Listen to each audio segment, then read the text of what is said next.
नमस्ते। बच्चों का आंगन। शीर्षक राय बाघिनी रानी भवशंकरी। लेखन मिताली सिंह, बिलासपुर। बच्चों, हम सबने रानी लक्ष्मीबाई के बारे में पढ़ा है। हम जानते और सुनते हैं, लेकिन रानी भवशंकरी के बारे में मैंने भी कुछ दिन पहले ही सुना। उनका जीवन वीरता से परिपूर्ण था। आओ, आज मैं तुम्हें उनकी कहानी सुनाती हूँ। रानी भवशंकरी भी रानी लक्ष्मीबाई जैसे ही वीर और साहसी थी। 16वीं शताब्दी में जब भारत पर पठानों और मुगलों ने हमला किया था, दोनों भारत को हड़पने के लिए लड़ रहे थे। ऐसे समय में पूर्व में एक ब्राह्मण परिवार में एक बालिका का जन्म हुआ, जिसका नाम भवशंकरी रखा गया। भवशंकरी के पिता दीनानाथ चौधरी भूरी श्रेष्ठ राज्य के पिंडावा के सेनापति थे। भवशंकरी अपने माता पिता की 2 संतानों में से एक थी। भवशंकरी के छोटे भाई को जन्म देते समय उनकी मां की मृत्यु हो गई। मां के निधन के बाद भवशंकरी ने अपने पिता की देखरेख में अपनी शिक्षा, दीक्षा और प्रशिक्षण को पूरा किया।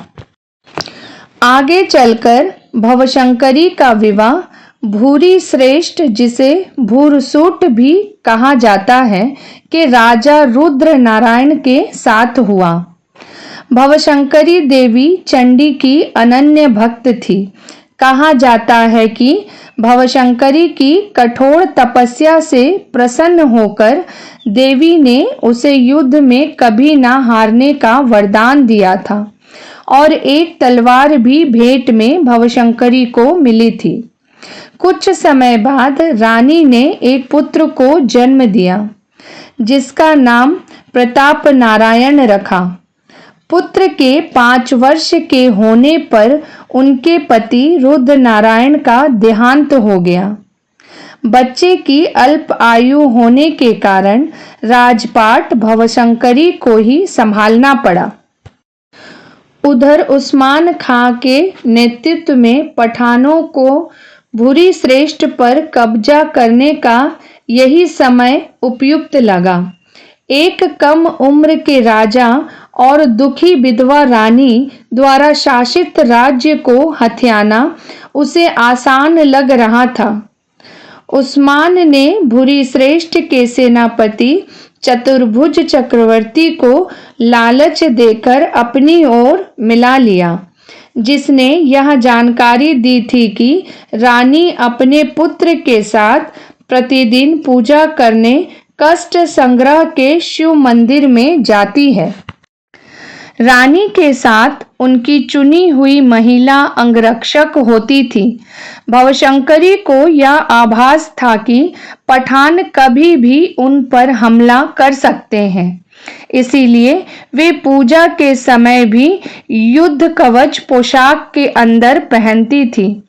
सेनापति चतुर्भुज की सहायता से पठानों की सेना घुस गई थी, जिसकी जानकारी गुप्तचरों द्वारा रानी को हो चुकी थी।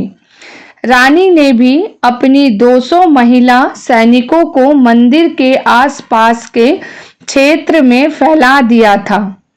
अगले दिन जैसे ही वे पूजा करने लगी, उनके कुछ समय बाद ही पठानों की सेना ने आक्रमण कर दिया, जिसके जवाब में भवशंकरी की सेना ने जमकर युद्ध किया और उन्हें मार गिराया, जिसमें उस्मान खां जान बचाकर भागने में सफल रहा।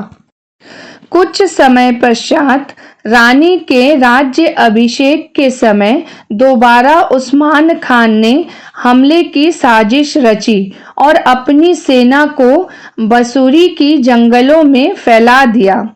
यह खबर अपने गुप्तचर से मिलने पर भवशंकरी ने बिना विलंब किए अपनी महिला बटालियन को बुलाकर चारों ओर तैनात कर दिया, जिसमें 500 पैदल सेना, 500 घुड़सवार सेना और 100 की हाथी ब्रिगेड सेना शामिल थी और स्थानीय लोगों ने भी सेना का साथ दिया।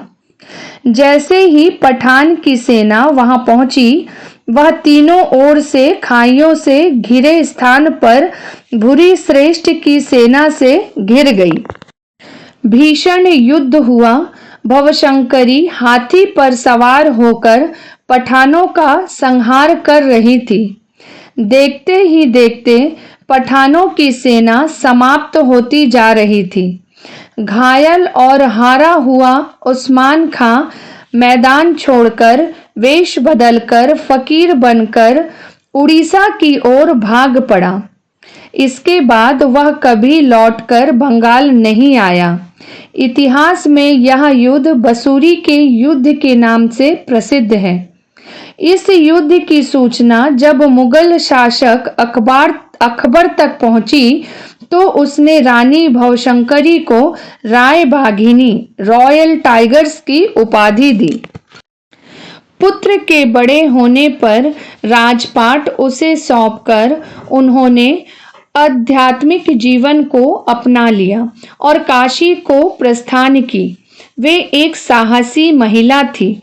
आगे चलकर उनकी वीरता की गाथा लोक कथाओं व आत्मगीतों का भाग बनी। तो बच्चों, हमें कठिन से कठिन परिस्थिति में भी अपने आप पर विश्वास बनाए रखना चाहिए। जय श्री राम कृष्ण।